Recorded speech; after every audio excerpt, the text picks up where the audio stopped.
وہ تکلیف سے کراتے ہوئے اور خوابگاہ کی طرف بڑھتے ہوئے بولا، میڈم یہ آپ نے کیا کیا؟ اب ہم دشمن خیال خوانی کرنے والوں کو اپنے اندر آنے سے نہیں روک سکیں گے۔ وہ دینا کے ساتھ خوابگاہ میں آیا اور اپنے دو ساتھیوں کو بھی زخمی دیکھ کر حیران رہ گیا۔ وہ اپنا ریوالور اسے دیکھ کر بولی، ہم یہودی ہیں، ہم سب کی دکھ تکلیف ایک ہے، جب تم سب زخمی ہو تو مجھے بھی تھوڑا زخمی کر دو۔ وہ حیران اور پریشان تھا، شاید اپنی میڈم کو زخمی نہ کرتا، لیکن ثانی نے اس گارڈ کے اندر پہنچ کر گولی چلا دی۔ دینا دانیال بھی زخمی ہو کر فرش پر گر پڑی۔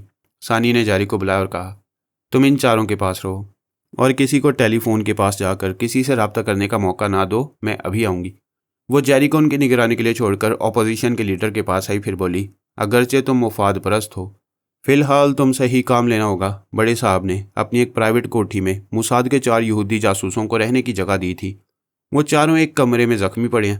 اگر تم صحافیوں اور فوٹوگرافرز کا ایک جلوس لے کر ان کی تصاویر اتارو گے اور ان کے بیانات لوگے تو یہاں کے بڑے پولیس افسران اور سرکاری عہدیدار اس حقیقت کو جھٹلا نہیں سکیں گے کہ ان 4 یہودیوں کو بڑے صاحب نے پناہ دی تھی۔ یہ کام فوراً کرو، دیر ہو گئی تو اتنی بڑی سیاسی بازی ہار جاؤ گے۔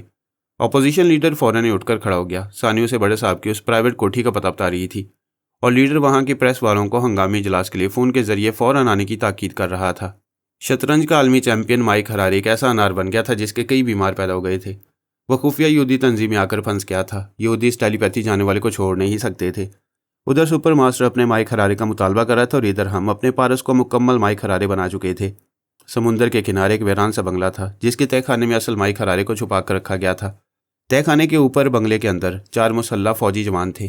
وہ چاروں بنگلے کے اندھیرے میں چھپے تھے اور 2 فوجی جوان دربان بن کر باہر احاطے میں تھے تاکہ کوئی دشمن یہ نہ سمجھے کہ وہ بنگلہ آباد ہے۔ خفیہ یہودی تنظیم کے تمام آدم برادرز اور ٹیلی پیتھی جاننے والوں کو امریکی سراغ رسانوں پر شبہ تھا کہ وہ اپنے ملک کے مائک ہرارے کو ڈھونڈتے پھر رہے ہوں گے۔ اس لیے یہودی تنظیم کے تمام افراد جتنے امریکیوں کو تل ابیب میں جانتے تھے ان سب کی نگرانی میں مصروف ہو گئے۔ انہوں نے پولیس والوں اور فوجیوں کو بھی نہیں بتایا کہ اصل ٹیلی پیتھی جاننے والے مائک ہرارے کو کہاں چھپا کر رکھا گیا ہے۔ ہم نے اس کے باوجود اس خفیہ بنگلے کے اطراف اچھی طرح معلومات حاصل کی، شاید اور بھی کئی یہودی نگرانی کر رہے ہوں، لیکن بابا صاحب کے ادارے کے جاسوسوں نے اطمینان دلایا کہ راستے میں کوئی رکاوٹ نہیں ہے۔ صرف اس ویران اور خفیہ بنگلے میں ایسے 6 مسلح گارڈز تھے جن کے دماغوں پر ہمارے ٹیلی پیتھی جانے والوں نے پہلے ہی قبضہ جما لیا۔ سارے انتظامات پہلے سے مکمل تھے، اس لیے ہم پارس کو ایک گاڑی میں اس بنگلے تک لے آئے۔ فوجی دربان نے مین گیٹ کھول دیا کیونکہ اس کے دماغ پر سلطانہ نے قبضہ جما رکھا تھا۔ گاڑی پورچ میں آ کر رک گئی۔ پارس تنویمی نیند پوری کرنے کے بعد بیدار ہو کر گاڑی کی پچھلی سیٹ پر بیٹھا ہوا تھا اور اس وقت مکمل ہرارے بنا ہوا تھا۔ وہ میری مرضی کے مطابق گاڑی سے باہر آیا، پھر بنگلے کے اندر جانے لگا۔ اندر تاریکی تھی، 4 مسلح فوجی چھپے ہوئے تھے اور ہمارے 4 خیال خوانی کرنے والے ان کے اندر چھپے بیٹھے تھے۔ ایک فوجی نے ایک خیال خوانی کرنے والے کی مرضی کے مطابق ٹارچ کی روشنی دکھائی۔ پارس کو اپنے ساتھ تہہ خانے میں لے گیا۔ وہاں اصل مائک ہرارے بستر پر لیٹا ہوا تھا اور اس کے دماغ پر سلمان مسلط تھا۔ اصل اپنے بستر سے اٹھ کر کھڑا ہو گیا۔ پارس اس کی جگہ بستر پر لیٹ گیا اور جو اصلی تھا وہ فوجی گارڈ کی ٹارچ کی روشنی میں چلتا ہوا تہہ خانے کے اوپر آیا، پھر بنگلے کے مختلف حصوں سے گزر کر باہر جانے لگا تو فوجی گارڈ نے ٹارچ بجھا دی۔ وہ باہر آ کر پارس کی طرح گاڑی کی پچھلی سیٹ پر بیٹھ گیا، پھر گاڑی چل پڑی۔ جب وہ مین گیٹ سے گزر گئی تو دربان نے گیٹ کو اندر سے بند کر دیا۔ پھر وہ بنگلہ پہلے جیسا ویران اور خالی تھا ویسا ہی نظر آنے لگا۔ صرف 15 منٹ میں جو بہت بڑی تبدیلی ہوئی، اس کا علم اس معمول اور تابعدار بننے والے فوجی گارڈ کو نہ ہو سکا۔ وہ اپنی ڈیوٹی پر رہے۔ بعد میں ان پر کسی کوتاہی کا الزام نہیں آ سکتا تھا کیونکہ ان خفیہ یہودی تنظیم والوں کا شکار مائک ہرارے تہہ خانے کے بستر پر آرام فرما رہا تھا۔ سلمان نے یہودی تنظیم کے کسی خیال خوانی کرنے والے کو مائک ہرارے پر کامیاب تنویمی عمل کرنے نہیں دیا۔ پہلے ٹیری آدم نے، پھر ایکس رے مین مارٹن رسل نے اور آخری بار داؤد منڈولا نے اس پر جتنی بار عمل کیا تھا اتنی بار سلمان حاوی رہا تھا اور مائک ہرارے کی سوچ کے ذریعے انہیں یقین دلاتا رہا تھا کہ وہ لوگ کامیاب عمل کر رہے ہیں۔ سلمان کی اتنی محنت کا نتیجہ یہ ہوا کہ مائک ہرارے کو اپنی اصلیت یاد رہی۔ جب بابا صاحب کے ادارے کے جاسوس اسے ایک خفیہ پناہ گاہ میں لے گئے تو سلمان نے اس کے دماغ کو آزاد چھوڑ دیا۔ وہ حیرانی سے اس انجانی جگہ کو دیکھنے لگا۔ میں نے اسے مخاطب کیا، ہیلو ہرارے، کیا تم سمجھ سکتے ہو کہ اب تک کن حالات سے گزرتے رہے ہو؟ وہ بولا، میں پوری یقین کے ساتھ نہیں کہہ سکتا، کچھ خواب سا اور کچھ حقیقت سا لگتا رہا۔ کبھی MIM کا سربراہ بن گیا، کبھی بازو میں گولی کھائی، ایک نہیں کئی بار میرے دماغ میں تنویمی عمل کرنے والے آئے اور میں نے بات کاٹ کر پوچھا، کیا یہ یاد ہے کہ وہ تمام تنویمی عمل کرنے والے تمہیں کٹر یہودی اور اسرائیلی حکومت کا وفادار بنا رہے تھے؟ کیا تم یہودی بن گئے؟ ہرگز نہیں، میں پہلے کی طرح ایک عیسائی امریکی ٹیلی پیتھی جانے والا مائک ہرارے ہوں۔ ان کا عمل ناکام رہا ہے۔ میں نے تم سے وعدہ کیا تھا کہ تمہیں کبھی اپنا تابع دار نہیں بناؤں گا۔ ہمارے جناب تبریزی صاحب کسی کو غلام بنانے کی اجازت نہیں دیتے، اسی لیے میں نے تمہیں یہودیوں کے تنویمی عمل سے بھی محفوظ رکھا ہے۔ فرحاد صاحب، میں آپ کا یہ احسان کبھی نہیں بھولوں گا. کبھی میری ضرورت ہوئی تو آپ کے کام آؤں گا. ابھی تم سے ایک کام ہے. خفیہ یہودی تنظیم والے تمہیں اپنے قبضے میں رکھ کر ایک ڈمی مائک حرارے کو امریکہ بھیج رہے ہیں. وہ تمہارے ملک کے صدر کو اور سپر ماسٹر کو ناراض کرنا نہیں چاہتے. تم نے کہا تھا کہ سپر ماسٹر تمہیں 3D کی طرح جبری جانثار بنانا چاہتا ہے. میں تمہاری مدد کروں اور میں نے مدد کی. اب میں چاہتا ہوں کہ تم امریکہ واپس نہ جاؤ. وہ تمہارا ملک ہے. اپنے ملک اور قوم کے کام ضرور آؤ، لیکن چھپ کرو. خود کو مائک حرارے کی حیثیت سے منظر عام پر نہ لاؤ.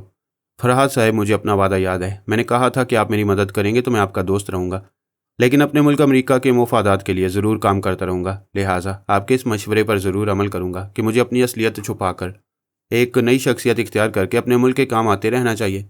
بس حرارے، میں تم سے یہی چاہتا ہوں. اور یہودیوں نے جو ڈمی حرارے کو سپر ماسٹر کے پاس بھیجا ہے، میں اس ڈمی کے دماغ میں تمہیں پہنچا دوں گا. تم مناسب سمجھو تو اس ڈمی کو کسی موقع پر ہلاک کر دو، ورنہ یہودی ٹیلی پیتھی جاننے والے اس ڈمی کے ذریعے تمہارے ملک کے اہم راز سے واقف ہوتے رہیں گے. فرحاد صاحب، آپ واقعی دوستوں کے دوست اور دشمنوں کے دشمن ہیں. آپ صرف میرے لیے نہیں، میرے ملک کی بھلائی کے لیے بھی سوچ رہے ہیں. اتنا بتا دیں کہ میں ابھی کہاں ہوں. تم تل ابیب میں میرے آدمیوں کے درمیان ہو. یہ میرے آدمی تمہارے ہر حکم کی تعمیل کریں گے. تم چہرے پر تھوڑی سی تبدیلی کرو، پھر خیال خوانی کے ذریعے یہاں کے امیگریشن والوں کو ٹریپ کر کے اسرائیل سے چلے جاؤ. تمہارا یہاں رہنا مناسب نہیں ہے. ویسے تمہاری مرضی، میری بھی یہی مرضی ہے. آپ مناسب مشورہ دے رہے ہیں. میں یہاں سے چلا جاؤں گا اور اپنے ملک سے باہر رہ کر بھی ملک اور قوم کی خدمت کرتا رہوں گا. میں اس کے چور خیالات بھی پڑھ رہا تھا. وہ واقعی میرے مشوروں پر عمل کرنے والا تھا اور مجھ سے بے حد متاثر ہو گیا تھا. میں نے اس بات پر زور دیا تھا کہ وہ خود کو کبھی مائک حرارے کی حیثیت سے کسی پر ظاہر نہ کرے، اور وہ اس بات پر سختی سے عمل کرنے والا تھا. اگر وہ اپنے مائک حرارے والی شخصیت کو چھپا کر نہ رکھتا تو یہودی خفیہ تنظیم کے آدم برادرز کو شبہ ہوتا کہ ان کے پاس جو مائک حرارے پارس ہے وہ کون ہے.